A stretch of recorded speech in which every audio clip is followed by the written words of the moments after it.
जय हिंद, आप सभी को स्वागत है आपके अपने YouTube चैनल SBM क्लासेस में। आज हम लोग लेकर आए हैं क्लास 10 की तैयारी कर रहे बच्चों के लिए। तो चलिए अगला टॉपिक है हम लोग के पास कौन सा? प्रतिस्थापन विधि।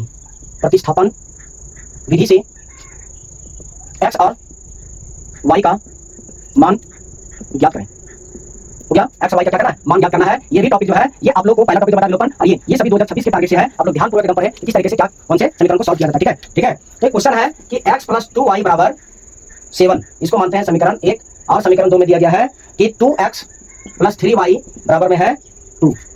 ठीक है, ये समीकरण 2 है।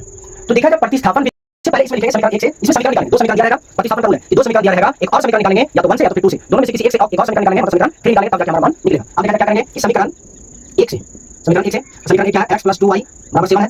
तो देखा जाए कि x को बराबर ले लो या तो फिर y को बराबर ले लो। यहाँ पे क्या करते हैं कि x बराबर 7 लिखते हैं। ठीक है, ये प्लस में था, बराबर किधर क्या बनेगा? माइनस में। तो x बराबर लिखें, x बराबर 7 - 2y, इसको मानते हैं समीकरण 3। ठीक है, अब देखा जाए क्या करते हैं कि समीकरण 3 का मान अब तीसरा दो रखें, समीकरण 3 का मान समीकरण 2 में रखने पर। ठीक है, अब देखा जाए क्या करते हैं। समीकरण 3 का जो मान है अब तीसरा रखेंगे हम लोग समीकरण 2 में रखें। समीकरण 2 को बताते हैं 2x + 3y बराबर क्या? 2। देखिए समीकरण 2, और समीकरण 2 में किसका मान रखें? समीकरण 3 का। तो x बराबर आया, तो x 2 का 2, x के जगह पर लिखेंगे 7 - 2y, लिखिए बीच में क्या प्लस 3y बराबर 2। जो दिया था उसको लिखिए। अब यहाँ पे देखा जाए क्या करते हैं कि इसको इसके साथ गुणा करते हैं। तो 2 को गुणा करें 7 के साथ, तो 7 दूनी 14 आएगा। बीच में क्या है? माइनस है, माइनस लिखें। अब यही 2 को इसके साथ गुणा करते हैं क्या आता है?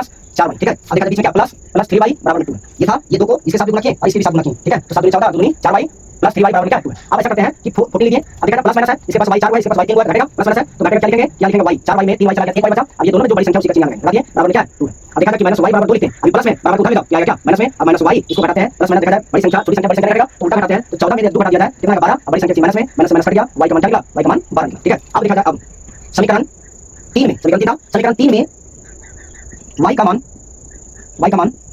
रखने पर समीकरण 3 में y का मान रखने पर समीकरण 3 को बताते क्या है कि x बराबर 7 - 2y हो गया। x का x 7 का 7 - 2 गुने y का मान क्या है? 12 है। ठीक है, अब यहाँ पे देखा जाए कि x बराबर क्या लिखेंगे? 7 इधर से और 12 दूनी 24, मतलब कितना आया? अब इसको घटाते क्या आएगा? देखा जाए कि 24 में से 7 को घटाते हैं, 7 इधर 20 20 और इधर जाएगा 3, मतलब 17। ठीक है, क्या लिखेंगे? -17। x का मान क्या निकला? x का मान -17। ठीक है, या x का यहाँ देखा जाए किसका है? ये हमारा y का मान है। ठीक है, तो चलिए आई होप आप सभी लोग समझ गए होंगे।